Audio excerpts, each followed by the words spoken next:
We spend so much time online these days, and there's this feeling, almost this assumption, that behind the screen you're kind of separate, maybe safer. Mm-hmm. But what happens when that feeling, that digital wall, just gets violently shattered? Exactly. That clash between, perceived online safety and just brutal offline reality is, well, it's why the case we're diving into today feels so deeply disturbing. Yeah, it really hits hard. We're taking a closer look at the alleged murder of Jabbari Johnson. He was a Jamaican TikTok creator known as Baba Skeng to his followers. And the truly shocking part, the report suggests this horrific act might have actually unfolded, partly at least, while he was live streaming on TikTok. Just imagine that, broadcasting live and then violence. It's almost unthinkable. The idea that something so violent could be broadcast basically in real time to an audience, it really forces you to confront this complicated link between our virtual lives and, well, the physical world. So our goal today in this deep dive is really to try and understand the sequence of events as best we can from what's been reported so far. Right. And also to get a feel for who Baba Skeng was, in his online community.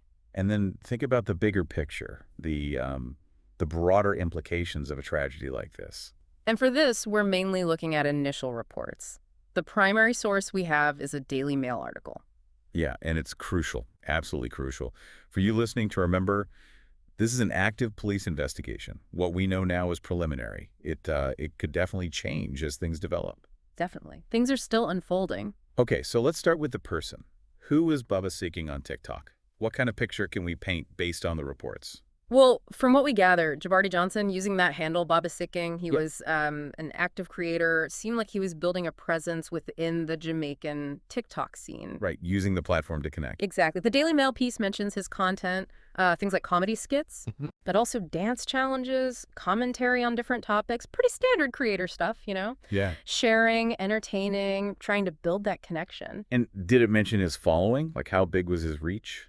The exact number wasn't specified in the article we reviewed, but it does suggest he had, a noticeable online presence. He was engaging with quite a few people, likely thousands. Okay. And apparently based in a specific area of Jamaica, so his content probably resonated particularly well within that local online community. So he's crafting this online persona, Baba Skeng, which is what his audience knew.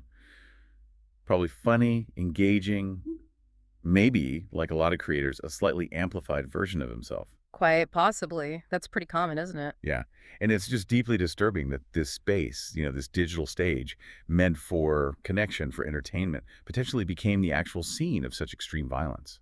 The contrast is it's jarring. This often lighthearted sort of performative online world suddenly crashing into the brutal reality of this alleged crime. So let's get into what reportedly happened during that live stream, because this is where it gets really, really unsettling. Yeah, this is the core of it. According to those initial reports, Jabbari Johnson was live, actively streaming on TikTok. Right, interacting with people watching. Exactly, in real time. The specific date wasn't in the material we saw, but that doesn't really change the horror of it.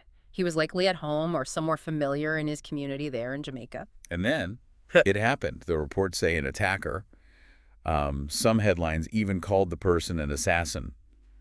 Targeted him. Right. And the violence allegedly interrupted that live stream directly. What did people actually hear or see? The Daily Mail article mentioned sounds. Yeah, it mentioned sounds consistent with gunfire reportedly heard during the stream. Gunfire. Wow. Just think about that. Viewers might have been essentially virtual witnesses through their phones or computers. But what did they see? Was the attacker on camera? Did the stream just cut out? That's still a bit unclear from the initial reporting. Those visual details aren't fully laid out, but the horrifying core fact seems to be that the attack started while he was live. God, the impact on the viewers, you can only imagine. Watching a normal stream, maybe laughing along 1 minute. And the next, it descends into apparent fatal violence, experienced right there through that immediate digital connection. It must have been incredibly traumatic for anyone watching. And then the confirmation came.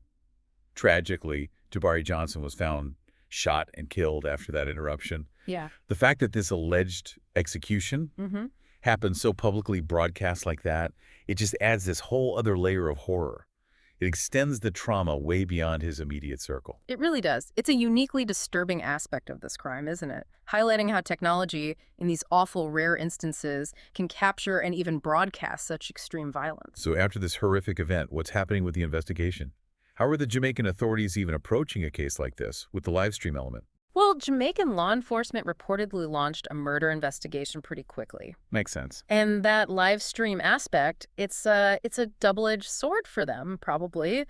Presents unique challenges, but also potentially crucial evidence. Right. You'd assume they're meticulously going over any footage, any audio that might exist from that stream. Absolutely. Looking for anything. A fleeting image of the attacker, Hmm. any background noise, maybe a vehicle, voices, anything that could give them a clue. And that word used in some reports, assassin, Mm-hmm. that suggests they might be leaning towards this being targeted, right? Not random. That seems to be a strong possibility they're considering, which means they'd need to look much deeper into Jabbari Johnson's life. Both online and offline, presumably. Exactly, trying to uncover any potential motive. The Daily Mail article does mention police are reportedly exploring various angles, things like personal disputes, maybe even gang connections. Okay, but those are just possibilities they're exploring at this stage, not confirmed motives. Correct. Very important to stress that. These are just potential lines of inquiry mentioned in the reports, nothing official confirmed about the motive. And they'd also be looking for any history of threats against him, I suppose, online or off. You'd have to assume so, yes. Any prior incidents or warnings would be critical information. So where does the investigation stand now, based on what we know? Well, it's active, it's ongoing. Our source didn't mention any specific suspects identified or arrests made yet. Okay. But given how public this was and the potential digital trail, you can bet it's a high priority for the Jamaican authorities. It's likely a complex investigation. This whole thing, it just forces you to think about those blurred lines, doesn't it? Between our online selves and the physical world. It really does. The Baba Skeng persona, this identity he built and shared, Yeah. it just collided with brutal offline violence in the most horrific way imaginable. It's like that online mask, as you called it, just got shattered. Exactly. That persona he showed his audience may be vibrant, engaging, suddenly contrasted with his basic vulnerability as a human being in a physical place where terrible things can happen. It definitely makes you question that sense of safety we sometimes feel online. Yeah. Did live streaming inadvertently increase his risk? Yeah. Could revealing things about his routine, maybe even his location, have made him a target somehow? Those are really critical, tough questions. Live streaming offers that immediacy, that connection, Right. but it can also unintentionally reveal information. It's a really tricky balance for creators that desire for connection versus potential real-world exposure. And we have to remember, behind the Baba Skeng persona, there was Jabbari Johnson's private life. Mm. Things his followers wouldn't know. Offline conflicts, maybe, associations. This tragedy is just such a stark reminder that online personas are often, curated. They're not the whole picture. Not at all. It's like seeing only the performance, not the person behind it, but with such devastating consequences here. It really highlights the risks creators can face, especially if they're in areas perhaps with higher crime rates. The very platform he used to connect. Became the scene of his death. It's incredibly tragic. So the reaction after news like this broke, especially with the live stream element, I mean, the shock in his community must have been immense. Oh, absolutely. You'd expect huge shockwaves, grief, fear, rippling through his fan base, the whole Jamaican TikTok community. There'd likely be a massive outpouring online. Yeah. Right. Tributes, people expressing sadness, disbelief. For sure. Calls for justice, too, you'd imagine. The Daily Mail article did mention some of that immediate reaction, users expressing shock and sadness. And because of that live stream angle, it probably got mainstream media attention, too, beyond just social media. Highly likely, both in Jamaica and maybe even internationally. That element makes it a story that grabs headlines, unfortunately. It also makes you wonder about TikTok itself. Did they make any statements Yeah. about the incident or how they handle footage like that? That's a good question. Yeah. The article we reviewed didn't specify, but official platform responses are often part of the reaction in situations like these. And of course, the most important reaction, in a way, would be from his family. If they made any public statements that add such a personal human dimension to it all, the cost is just immeasurable. Yeah. The overall response is likely a really complex mix. Mourning for him, definitely, but also probably heightened anxiety about safety for other creators and just a strong desire for answers and accountability. When you step back, The alleged murder of Jabbari Baba Skeng Johnson happening during a live broadcast. Hmm. It's just brutal, utterly tragic. Yeah. A young man connecting with people, building something online, just violently taken.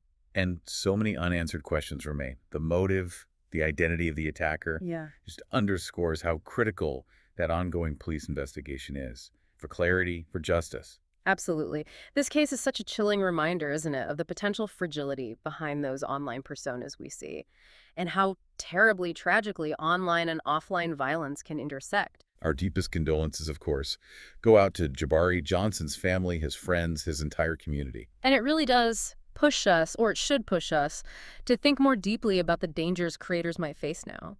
How can online communities, how can the platforms themselves do more to support and protect people sharing their lives online? That's a really important point. What are the responsibilities there, especially when things spill over so violently into the offline world? It's something for all of us, and especially the platforms, to consider. Definitely food for thought. And just a practical note for you listening, if you happen to have any information at all that might relate to this investigation into the death of Jabbari Johnson, please do contact the Jamaican authorities. Even small details can sometimes help. Yes, please do. And just to reiterate one last time, this is an active, ongoing investigation. The details we've talked about are based on those initial reports. The situation could certainly evolve as more information comes out. Thank you for joining us for this difficult deep dive today. It's a sobering topic, but one that really highlights the complex realities of our increasingly connected world.